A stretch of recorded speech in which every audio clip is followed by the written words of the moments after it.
All right, before you guys get all worked up about this video, keep in mind, I live in Canada. I do not live in the States. Our laws are a little bit behind the laws in the States regarding emission systems on trucks. Where I live, a vehicle will still pass safety if it's deleted even. So keep that in mind. Any average Joe can walk into any truck accessories shop, buy a FlowPro exhaust kit and a Bully Dog tuner and do this to their truck. So I don't want you guys to be hating on me. This video is just kind of because a lot of people Google this stuff and they want to know about it. So this video is for educational purposes. If you live in the States, just don't do it.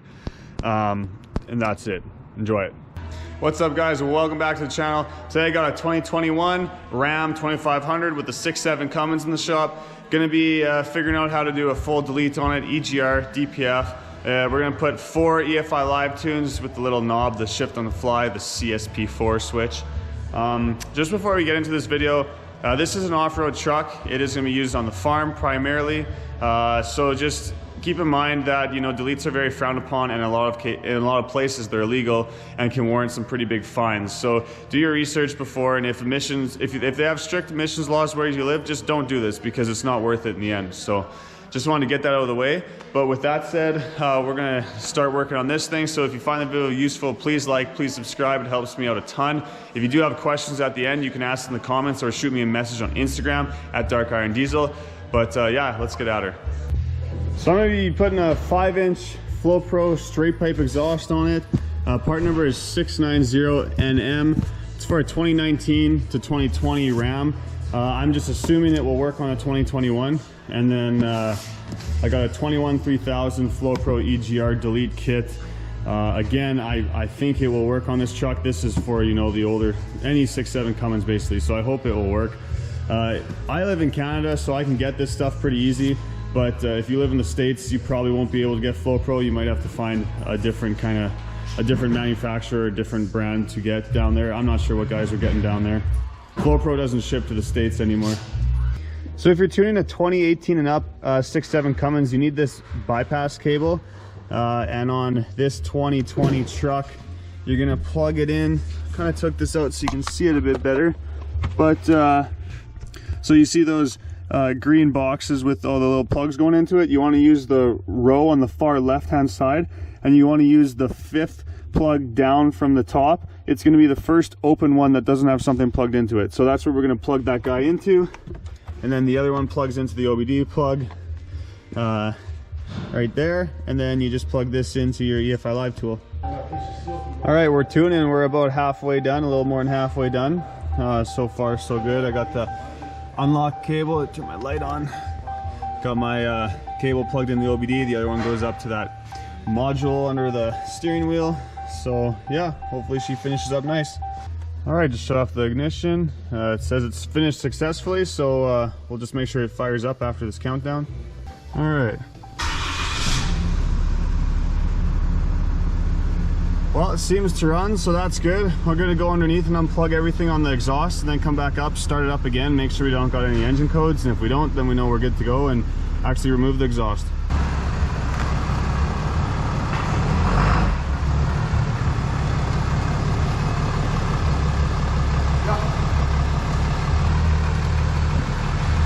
Okay, let's have a look underneath.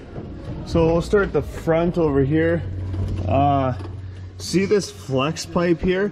That's where the new exhaust is gonna clamp onto. So we're gonna have to undo this V-band clamp here and then remove everything off the truck from that clamp back, and then we'll bolt our new exhaust up to this clamp when we're done. So if you follow along underneath the bottom, there's gonna be a bunch of connectors like that and whatnot that we're gonna have to unplug. I've never done one of these before, so I'm not really sure kind of how I'm gonna do this all yet. We got your def injector and all that crap up there, another connector way over there.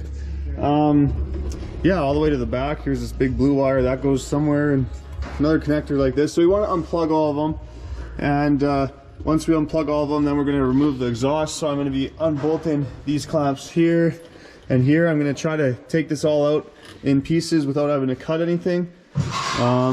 But yeah, so I'm gonna go ahead and unplug everything and get the exhaust out, and if there's anything that I think I need to bring to your guys' attention while I do that, I will do that kind of as I'm doing it or after the exhaust is out. And once the exhaust is out, we'll go over everything that needed to be unplugged in order to remove it.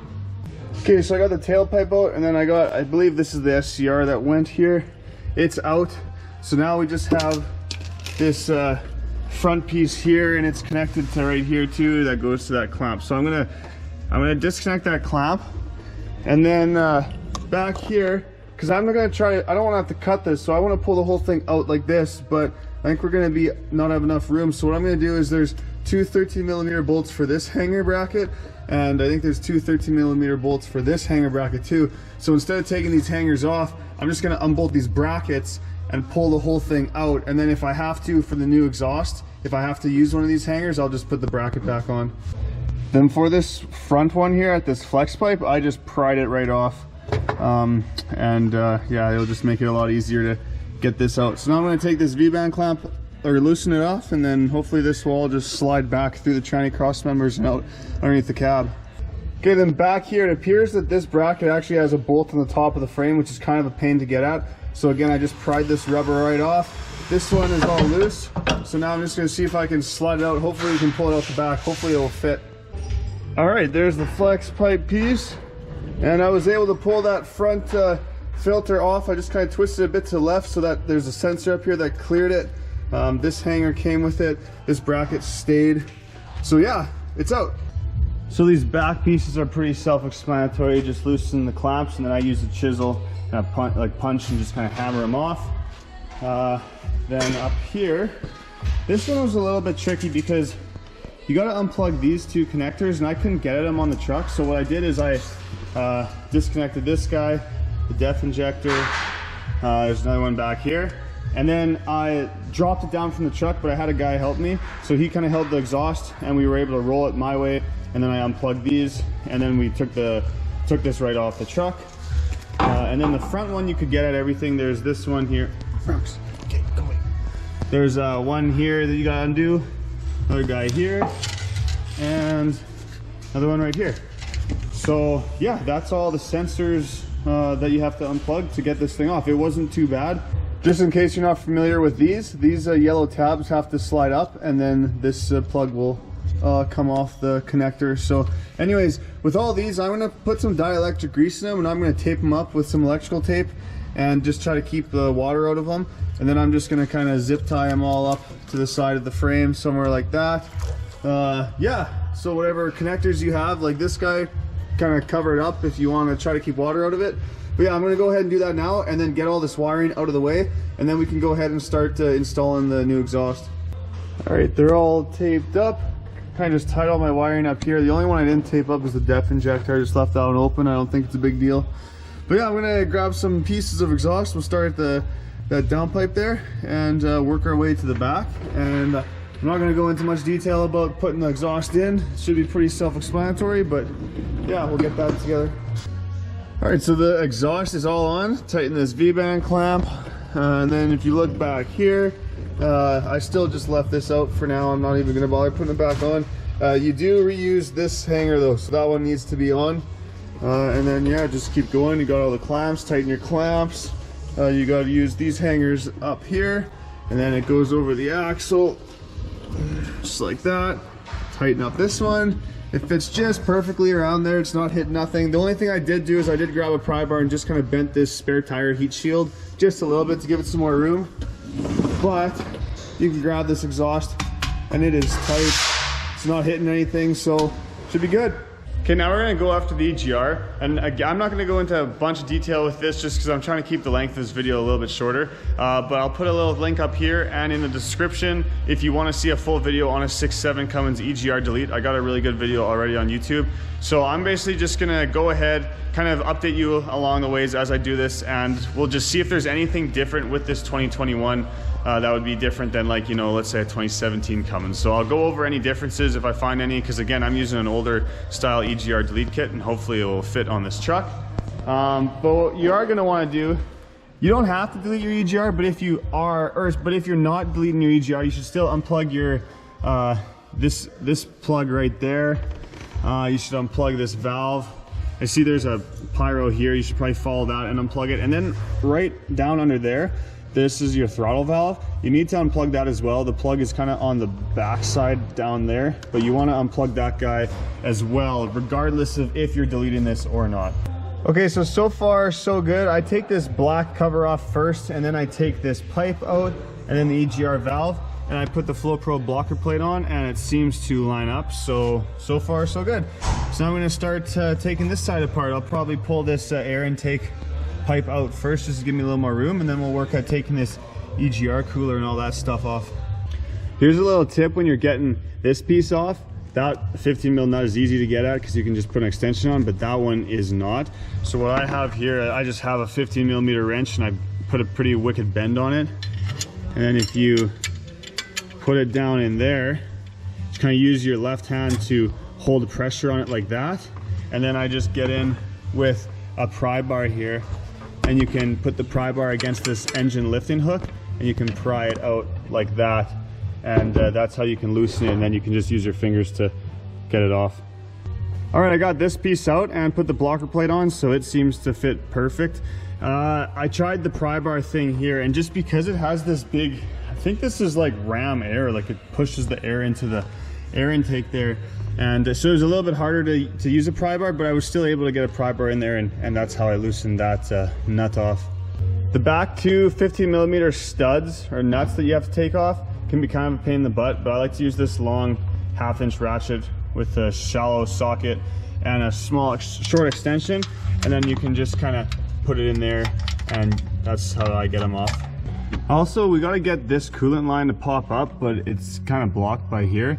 So what I usually do is I just grab some tin snips or something, and I just kind of cut just a little bit right there. I just kind of cut that back part off a little bit, and then you can pull it straight up.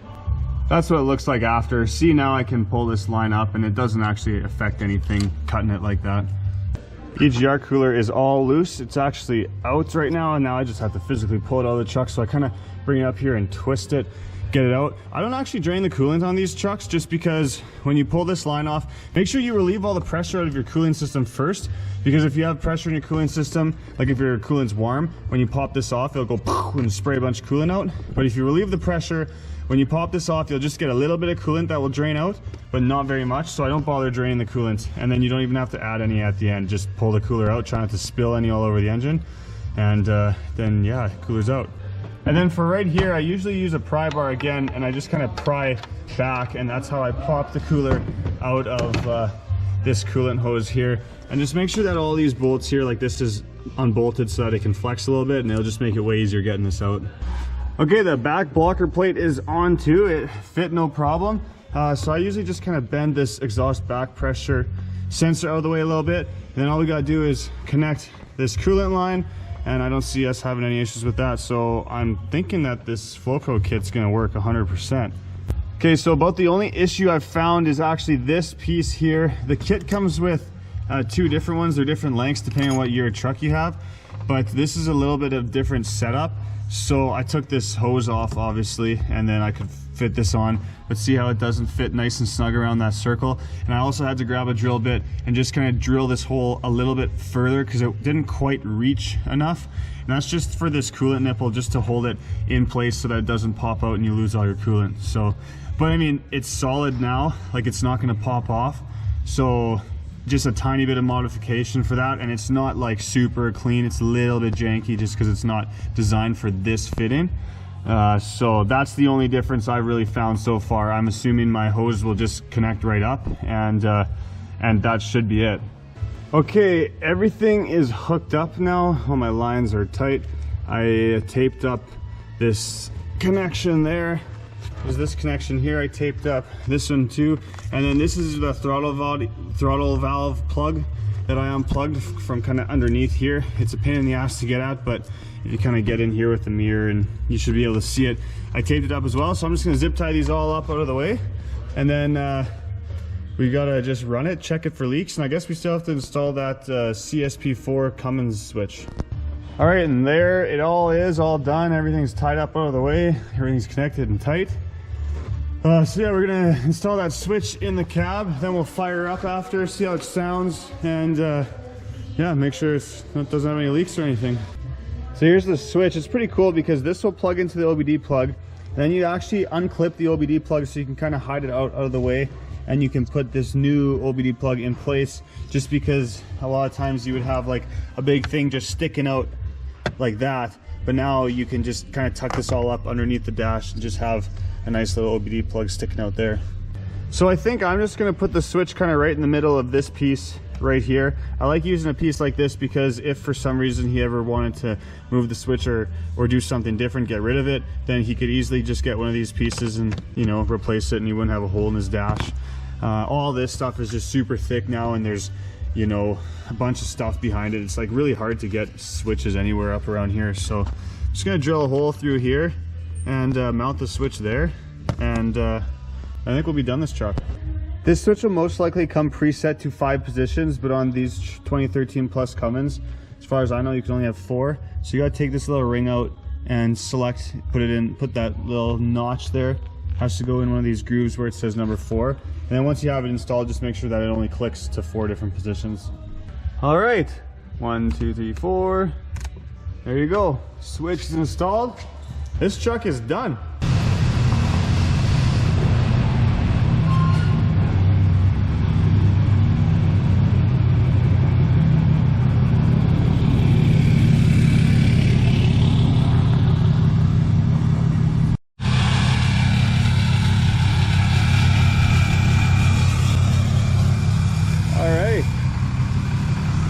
There she is. I'll rev it up a little bit so you can see what it sounds like.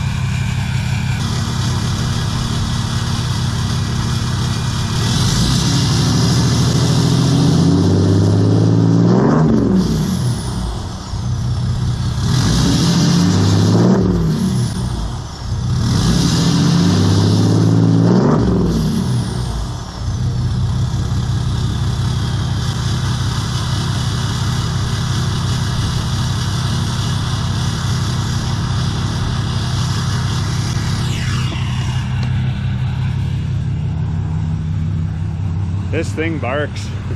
It's awesome. But yeah, that's pretty much it for the video, guys. So if you enjoyed it, please like, please subscribe. It helps me out a ton. If you got questions, ask in the comments, or you can shoot me a message on Instagram at Dark Iron Diesel. I try to reply to everyone, although sometimes it takes me a day or two to get back to people. But yeah, that's it, guys. I appreciate you watching. I hope to see you on the next video.